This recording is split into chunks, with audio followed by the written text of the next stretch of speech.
Elle s'appelait Jazaïr des Beni Meghena, du nom de la tribu Amazie qui y habitait, puis, Jazaïr Taliba, en référence à une tribu hilalienne arabe qui s'y est établie à partir du XIIIe et XIVe siècle. Elle deviendra Al-Jazaïr tout court, les îles. Nom que les Français ont légèrement adapté à leur langue, Alger. Une ville bâtie en forme d'amphithéâtre à la mode grecque antique depuis qu'Alger. Pour Athènes, notre capitale se nommait Icosium. Au XVIIIe siècle, durant la période ottomane, 200 000 à 120 000 habitants y vivaient, musulmans en majorité, mais aussi des dizaines de milliers de juifs et de chrétiens. La plupart, musulmans et non musulmans, étaient venus de différentes et lointaines contrées. La ville donnait sa chance à ceux qui n'en avaient pas eu dans leur pays de vivre dans la dignité, Italiens, Albanais, Turcs, Grecs. Y ont exercé le pouvoir du fait de cette ouverture.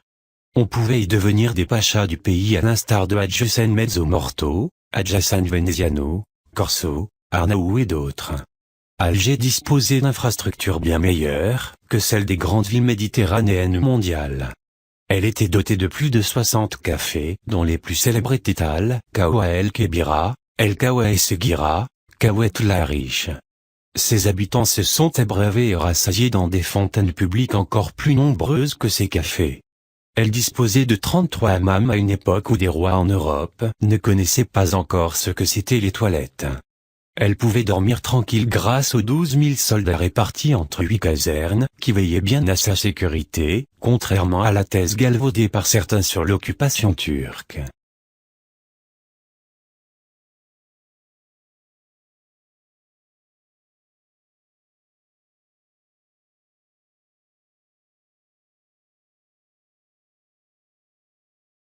La ville a prié dans plus de 120 mosquées, zaouïas et mausolées, dans des synagogues et des églises. Les enfants de la ville ont appris à lire et écrire dans les madrasas, les zaouïas, les midrashim, écoles juives. Ils ont lu également dans les warakat, librairies, au quartier Al-Kisariya, destination des étudiants, des instruits et des savants.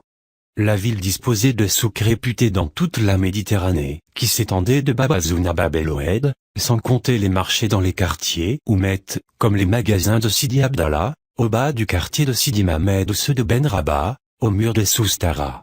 Au cœur d'El Badja, comme on appelait la ville, il y avait de nombreux fondouks, hôtels/auberges et des cabarets et des tavernes pour égayer les voyageurs, les commerçants ou tout simplement des gens de passage de toute nationalité.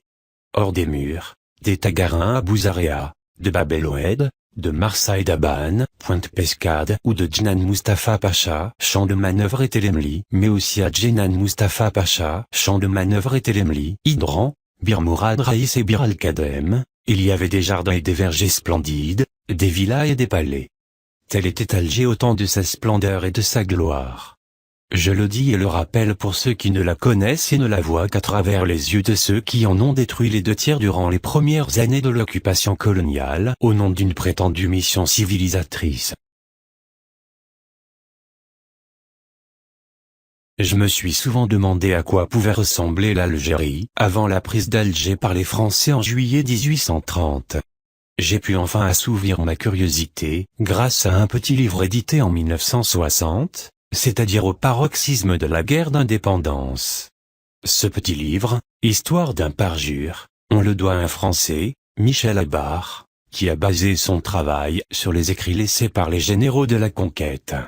Voici ce que disent de ce pays, tels qu'ils l'ont vu avant d'y mettre le feu et d'y répandre le sang, quelques-uns de ces criminels, colonel Saladin, rien de comparable en Europe à la région de Blida.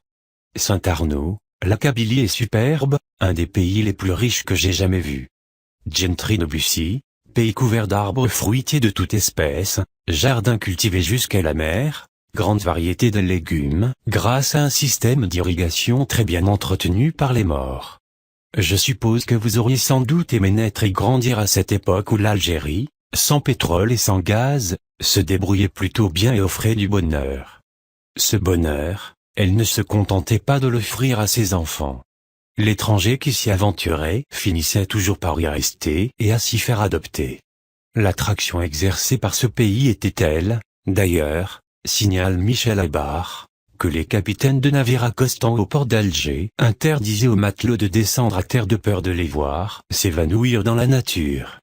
Mieux que cela, de nombreux soldats espagnols désertaient leur garnison d'Oran et venaient s'installer à Alger en qualité d'esclaves, condition qu'ils jugeaient plus humaine que celle qui était la leur dans l'armée d'occupation. Je gage qu'à cette époque-là on était à 1 million de marins de penser qu'un jour viendrait où des Algériens affréteraient des rafiaux pour fuir leur Eldorado.